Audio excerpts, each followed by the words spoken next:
right, thank you so much. The program is still very much around here and alive too on independent television. And I do say that we are going to be looking at the 2019 and see the candidates, the presidential candidates across various political parties.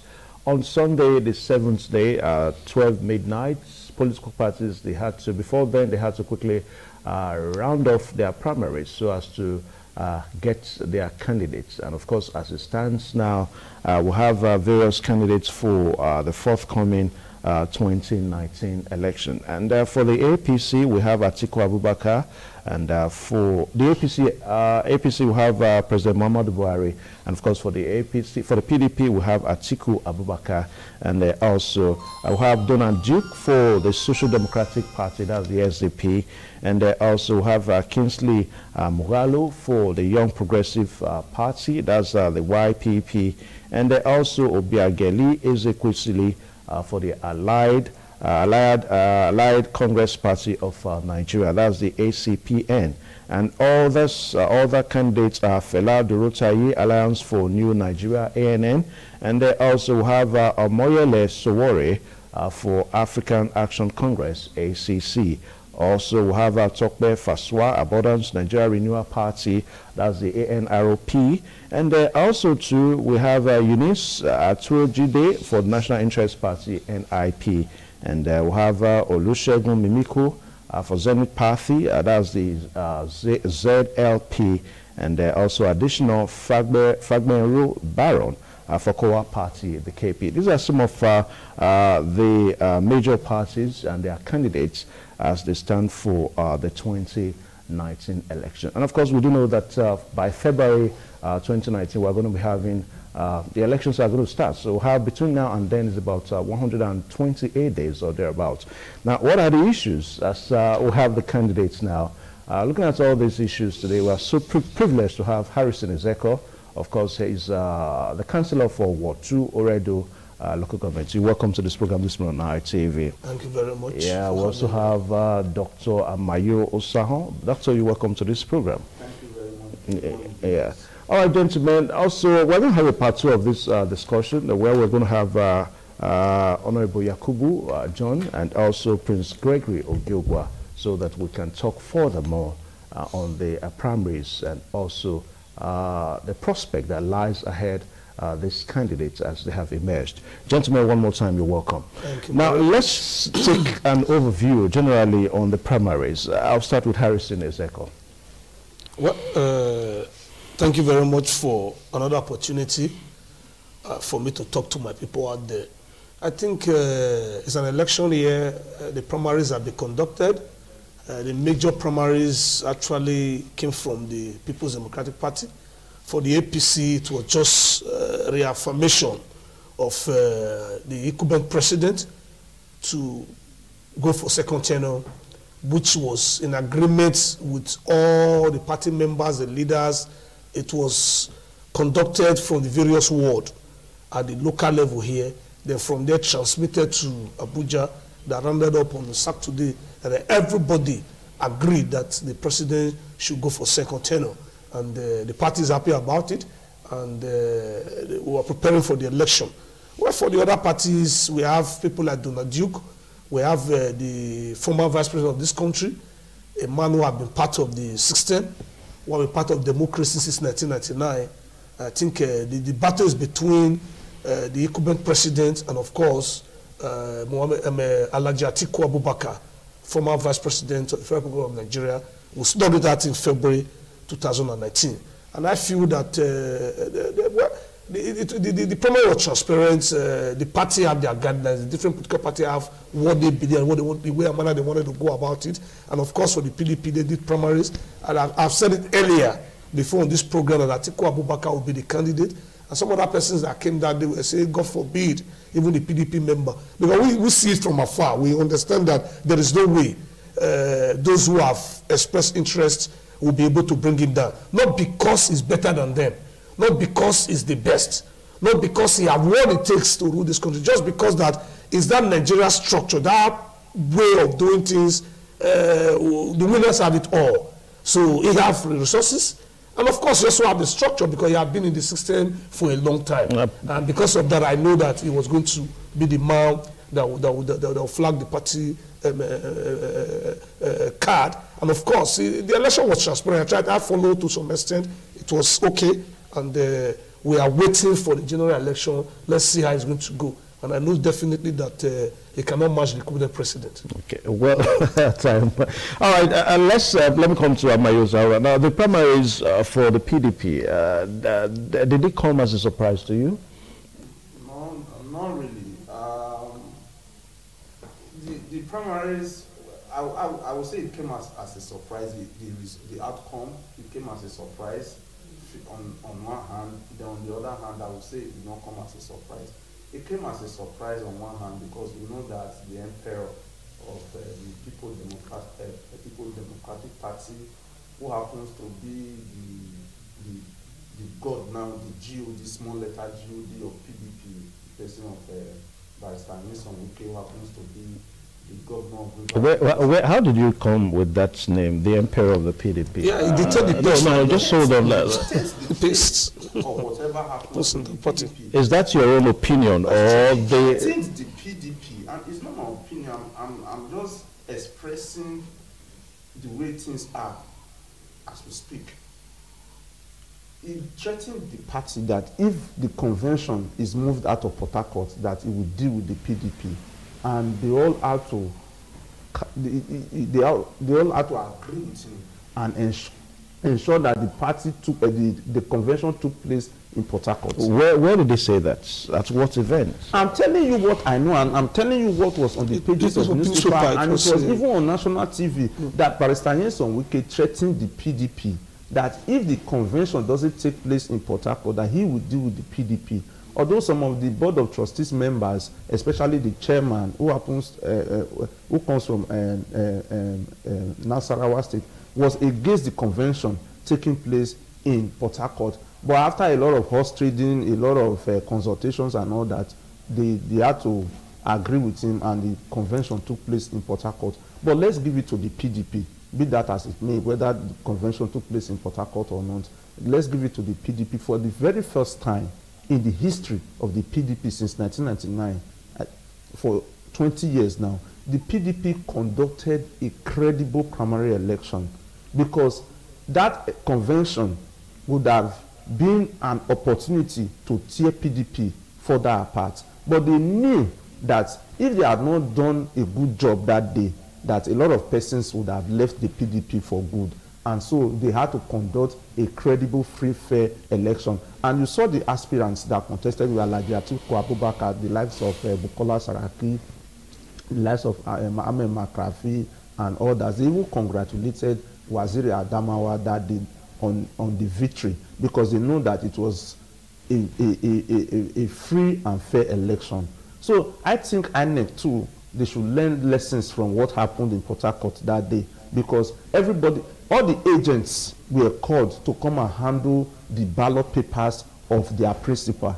So there was no way you could say that the election was rigged, or that they were manipulating the result, or that the results were just thrown to people. So all the agents queued in front of the electoral officers, and they were handed over the ballot papers of their principals. So it was a credible election that threw up the Waziri of Adamawa, Alhaji Atiku Abubakar. Then another thing that I discovered was that towards the end, as the convention was about to start, we were now hearing rumors. Phil has got to us that some generals, retired generals that have ruled this country, were in Port Harcourt canvassing for votes for Atiku Abubakar, because they felt that he is the only one that can take on the president when it comes to the main election come February 2019. And we all know that Atiku has the war chest to match the APC in terms of spending money on campaigns and all that. Whether we like it or not, election in Nigeria is a very, very expensive thing to go into, because you have to crisscross the 36 states of this country. And for you to be able to do that, you need to have a lot of private jets on ground, because in a day, at times, you may cover 2 or 3 states. So it's a very capital intensive project. So I think all these things were put into consideration before they decided to go for Atiku Abubakar. And the governors too, who are more or less like the owners of the party, they were divided. None of them were really able to go the way of Nyesom Wike and Ayodele Fayose this time around, because there was this a belief that there was no way that they could support one governor against another, because you know there are two governors that were in the race, the governor of Gombe State, Alhaji Dakwabo, and the governor of Sokoto State, Tambuwa. Yeah. So the governors reached a consensus that there was no way that they could support one of them, because it would bring division in the party, that they should allow delegates to go and vote. And another thing that we learned was that as the delegates were coming, they were the aspirants were given a copy of the delegates from each state prior to the election. Okay, so there was no way to manipulate the delegate. You know, let me quickly say something. The problem that we have in major political, the two major political parties in Nigeria, is that until the day of the election, you never see the delegate list. Okay, I'm sure let me pause you. Let me pause you, because we have Honorable John Yakubu in the house. He's going to be much more with us on this same topic, because he was really at that primaries in Port Harcourt.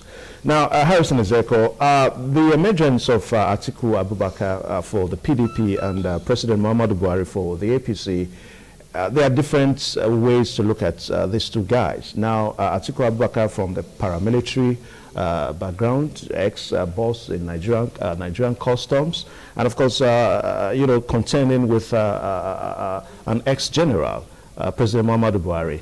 Now, for some people, they see Atiku Abubakar as a Democrat, and why for some people they see President Muhammadu Buhari as a military person, so to say. Now, these two background, how do you see it playing out, you know, in the prospect that lies ahead, these two guys in the election? Democrats from where? You see, Atiku is lucky this time around. For the very first time, is becoming a candidate of a party. It's a well-known fact that in this country, that every election year, Atiku must decamp at least twice. But this time around, the PDP have no choice. He have more resources, and that was what played out. The highest bidder, the way the money was spent, that was why the vote came, and he have become the candidate of the party. For him, the Nigerians is going to look at it. The both of them are from the north, and the people from that area, we look at both of them. There's a man who have been part of the system from day one, who have been there till now. What have you done for your people? This I think Buhari just came into democracy a few years ago, less than 4 years. The people is going to look at the both of them. They will look at the contribution of Alhaji Atiku Abubakar. Who are the causes of the problem in this country? Where are the genesis? What have this man done before? What does he have to offer now? My joy is that both of them have the same age bracket. So the issue of this man is too old cannot come in. I don't think Atiku will be bold enough to say that Buhari is too old. It's just 1 year or 2 years difference. So Atiku is going to be 73 next year, and Buhari is going to be 75 next year. So what is the difference? It's not 76. Official is even 75. I mean, that is even 74. So it's the same thing. They are the same age group. They are from the same area, and people don't look at their integrity. These people, my joy is that the man have been in the system. The president is the equivalent of Nigeria. With all the problem with this country, at least we can see that you have been able to pull Nigeria out of the recession we got when we just enter power. So the Nigerian people will watch the both of them. Look at those who have contributed to the death of this country the more. Those who have squandered the resources of this country. The money we are spending now, where did you get it from? Where did you know? Where is your company? Nigeria will begin to ask questions. People believe that the man has so much money to spend. Where did they get the money from? Now, if you are talking about how come it's only recently that Nigerians are going to be asking questions? I mean, all these years we've had Atiku Abubakar. EFCC has never invited him for interrogation. Why now? We are not. What the point I'm making is that from now, is a candidate. Before now, he used to go to a party that cannot win the councillor in the award. He is in the main opposition party. The battle is between Atiku and Buhari, and the both of them is going to be assessed. So is that the reason why? Is that the reason why they are going to be investigating him? I'm not saying investigation. I said the people will assess them. Okay, is that the the people reason? will look at them. Okay. The people will look at the antecedent. What have you done in the past? As a vice president of Nigeria, go to Adamawa State and see if you can get the dividend of democracy over the years that he was there. The people will look at them. In terms of integrity, they will look at these two people. Who and who do we think we can work with? Are we going to bring in, do we continue, the devil will know, is it better than the angel that is coming? The question is for the people. So, for me, Atiku matching Buhari is an easy win for the APC. If you're going to see people like Tambawa, by now people like me will know that I think the end has come. Because the people will have been able to look at it critically. The edge is there. And some other advantage that we are able to sell him will be there. But for now, we are just seeing the same person. We are seeing a person who have been part of governance in Nigeria, who have been part of PDP from the beginning, who have been part of the setback we have gone through in this country. The both of them have been part of the system. So the people will now look at who is more genuine than this. And forget, Buhari is the incumbent president. I hear people say that Atiku has so much money. You will not have money than the sitting president. The question we should be asking, where did he get this money from? When you say the sitting president, where did he get this money from? Let's get something straight here. Now, for the fact that you are a sitting president, does that make you to have money to... We're not saying that. We're not saying that. What, the bone of contention is this. This issue of the man have so much money. We had that $1,000 we have been spending, was spending this play. Can Nigeria ask where this money is coming from? Where did you get this money from? Where have you gone? Where is your company? So this is a question. If we want to be sincere with ourselves, we should be asking ourselves, it is the youth that I'm talking to this time around. Because the two people that are there, they are our grandfathers. I'm happy that the same PDP came with the same thing that we were campaigning again before. To the people were saying that Buhari is too old. We need younger people. Give the young people a chance. When they came back from the convention, they brought another old man to come and merge. So we're on the same page. All right, and for me, I'm very happy about it. All right, Dr. Amayo, let's follow the line of Harrison Ezekiel now. Now, before the primaries, we saw there's so much talk about the not too young to run bill. As a matter of fact, that bill has been passed into law, and even one of the 91 political parties that was recently, signed into operation by INEC. We have the political party for the youths. Now, the primaries for these two major parties, so to say, has been defiled. To the extent that the not too young to run bill did not actually come to play. Now, what does this portend for when we say something and we don't actualize it? Now, I'm saying this against the backdrop that the PDP primaries, we saw some aspirants, somebody like Bukola Saraki, much more younger to Atiku Abubakar. Even though the APC, it was only the president standing. But the not too young to run bill and that consciousness, where is it in our politics as it relates to the 2019 election? It's a sad commentary that we are where we are today. You could see when Honorable Harrison was talking, I just kept my cool. You see, we have not learned our lessons in this country. Now we have an ego that is going to take on another ego.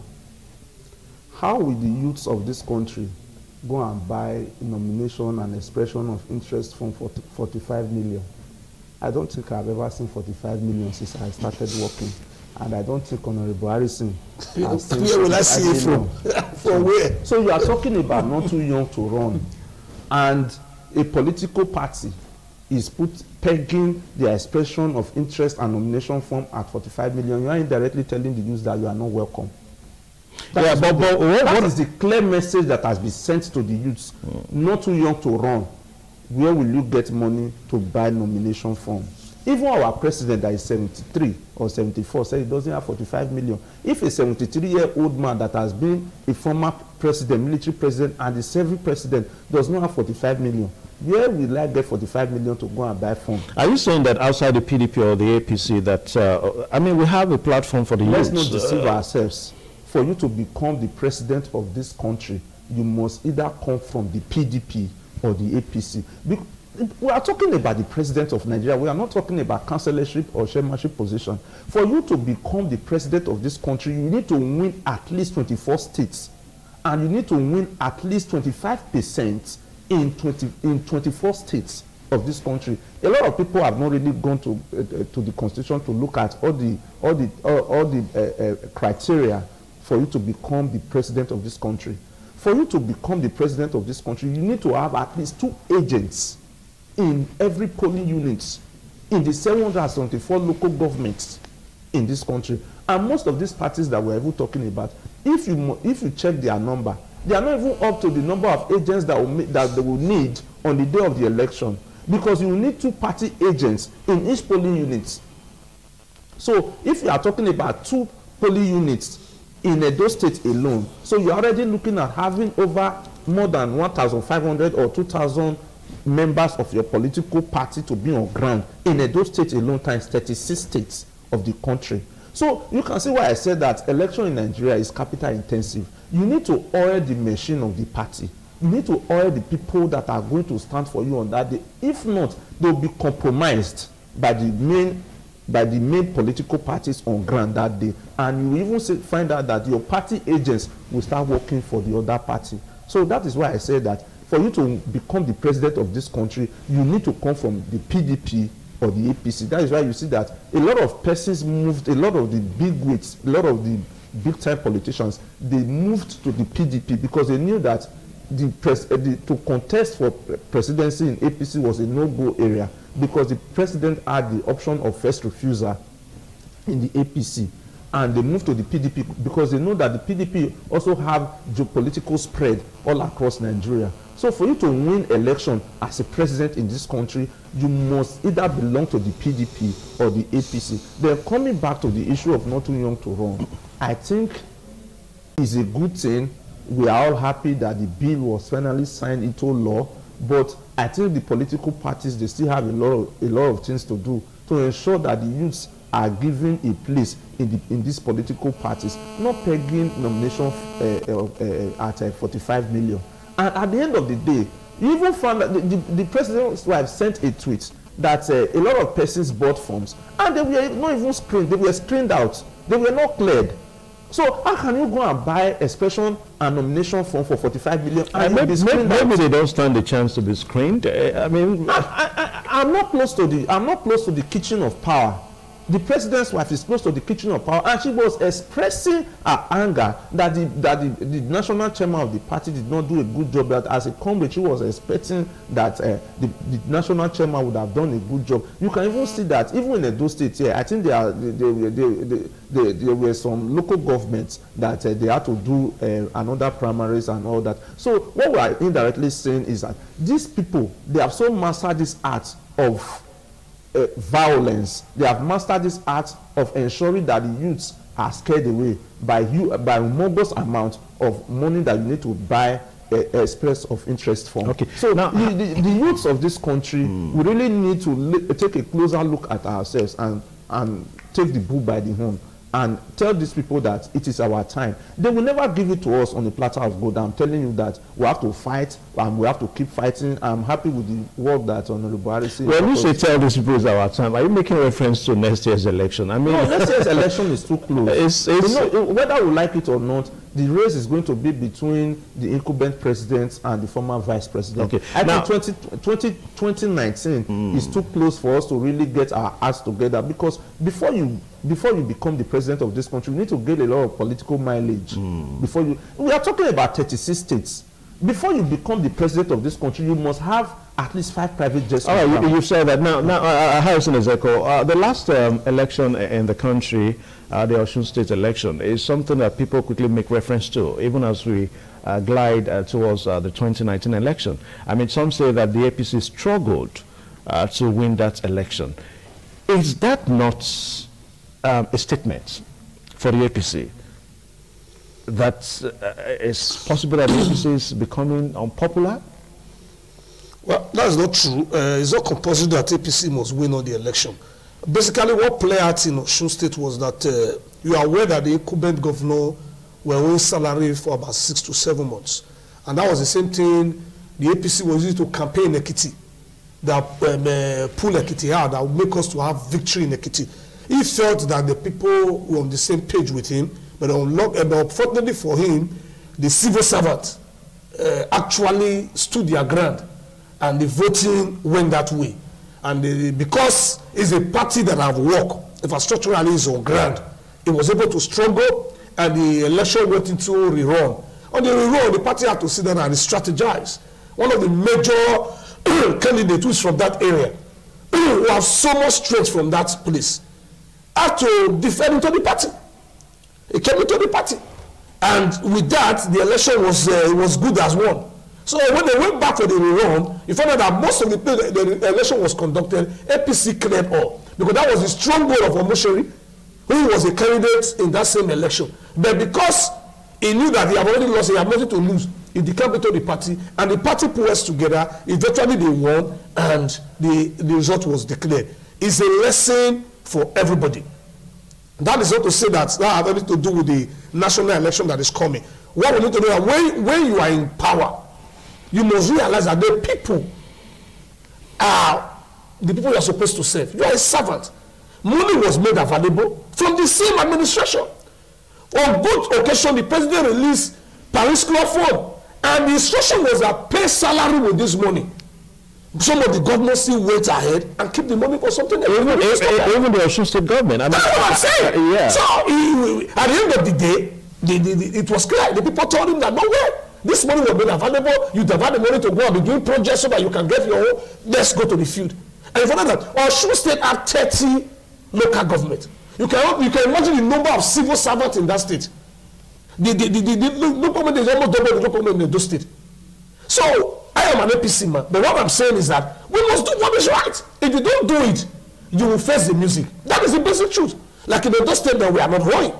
It happens in the Ekiti State was the PDP song, we're happy, we're singing Hosanna, Hosanna. When they get to our top, people they were not asking, why did you not pay? Is it few days to the election that begin to start giving them some small stipend? No.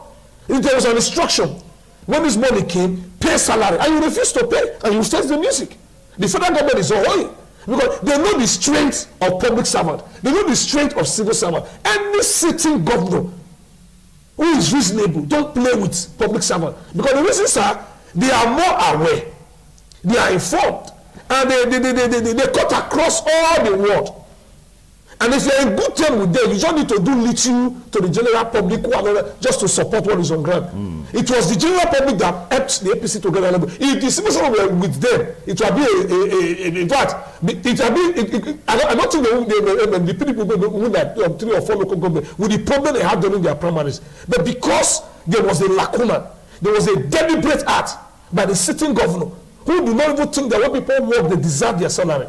For me, as an individual, as a person, as a human activist, every laborer is worthy of his wages. When you work, you must be paid. And if you don't pay, even God himself will not be happy with you.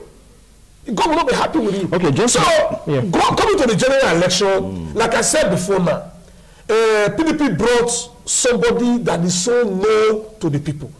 That Nigeria have understood its history. That Nigeria know that these are the people who have sit upon of this country. It's going to be an easy election. Well, I was thinking, we were talking about the young person. Are you telling me those who wait for that person did not see Tambawa in that place to vote for? Or did not see Saraki in that place to vote for? Let me tell you, sir, this country is a cabal. It is the same set of people. So people decide what happened.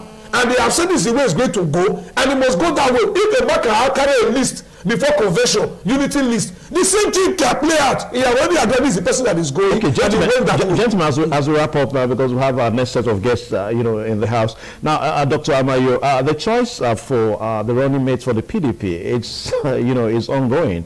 Some say that the running mate has to come from the southeast. Why some say that no, it has to come from the southwest. Now, how do you think this can increase the prospects of PDP in this next election? Well, the PDP, there's this perception in the southwest that the PDP has not really carried them along, especially during the administration of the former president, Dr. Goodluck Ebele Jonathan, because the presidency was from the president was from the south. Yeah. The vice president was from the northwest of the country. Then the Senate president was from the north central. The speaker was also from the northwest of the country, and they felt they were marginalized. So this time around, I think the PDP will want to appease the southwest region of this country. Bearing in mind that they are the southwest bloc has the second highest voting population in Nigeria. The northwest has the highest voting population in Nigeria, going by what INEC released, and they have collected more PVCs, and their population is also higher in Nigeria.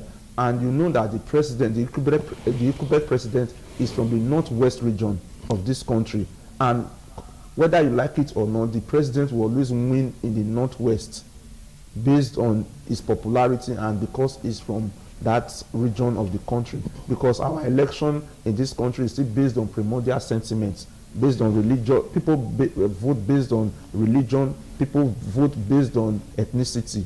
So whether you like it or not, it has a big role to play. So the southwest now will ask the PDP, what do you have to bring to the table for us to vote for you? We need our son to be on the ballot if you want us to vote for you. And they know that they have the number.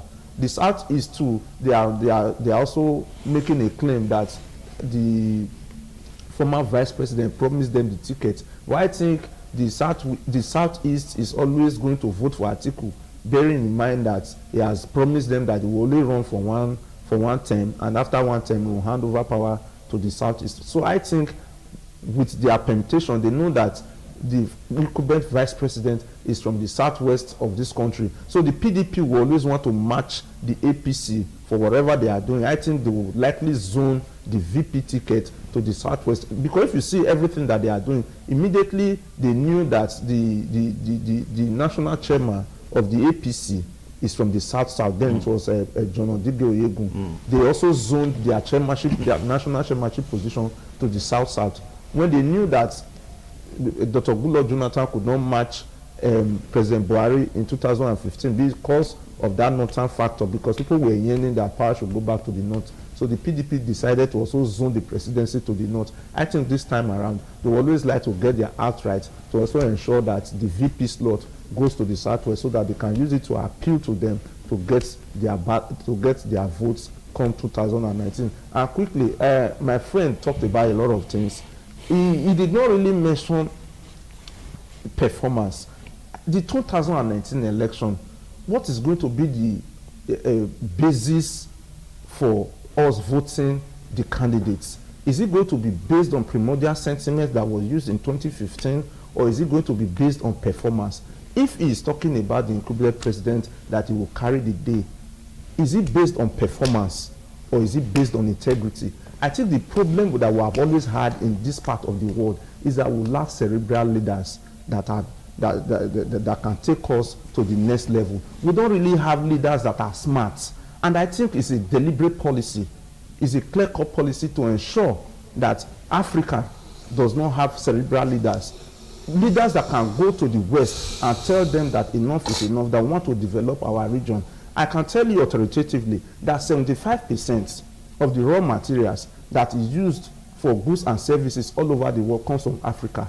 But pathetically, 2% of what is after manufacturing, 2%, Africa only contributes to 2% of global trade, but will contribute 75% of the raw materials. And it's so pathetic that after we have supplied the 75% to the Western world, we will go back to beg them for foreign aid.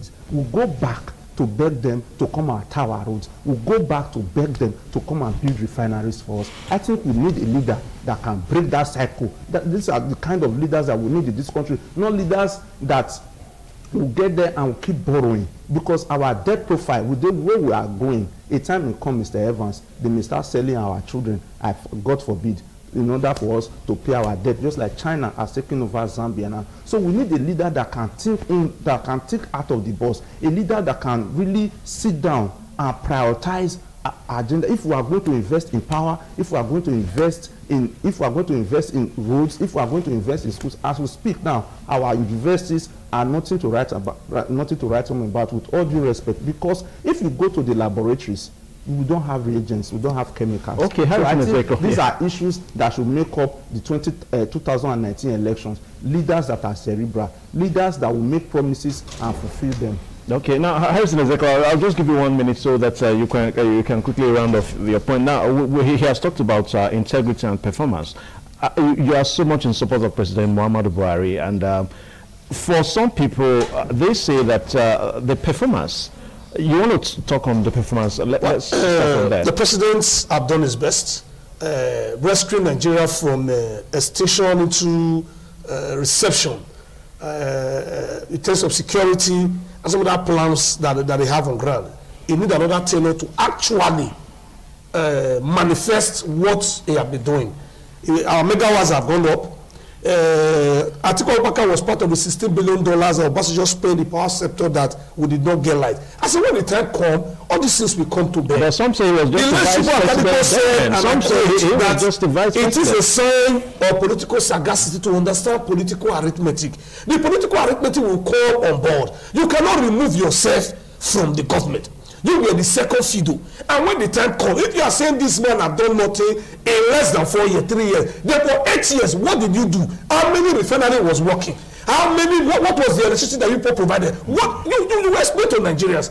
If you feel that Nigeria was far, far better when people were in government, it's not that when Buhari came aboard, he destroyed everything. Tell us what you did, and tell us why and how much you were getting there. Let us know when we are clamoring that even the former minister of finance, who was in government of Jonathan, crying that Nigeria should save on the rainy day. Nigeria refused to save, and recession came aboard. The president has suffered so much setback, but even with that, because of his sincerity and integrity, he was able to pull us out of recession, and now we are trying to recoup and face governance the way it's supposed to be. So he deserves a second tenure so that we can see what he have in place. And I'm going to assure you that Nigeria will be a better place because he's a man of integrity.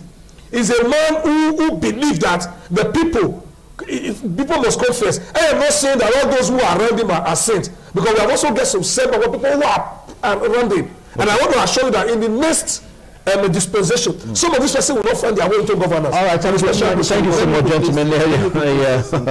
He made mention of Nigeria exiting recession and all that. I don't think on paper we have been able to exit recession, but in reality, I can say that we are seeing a recession. All right, thank you so much. That's all time we permit us to take off that first segment. We'll just take a short pause now.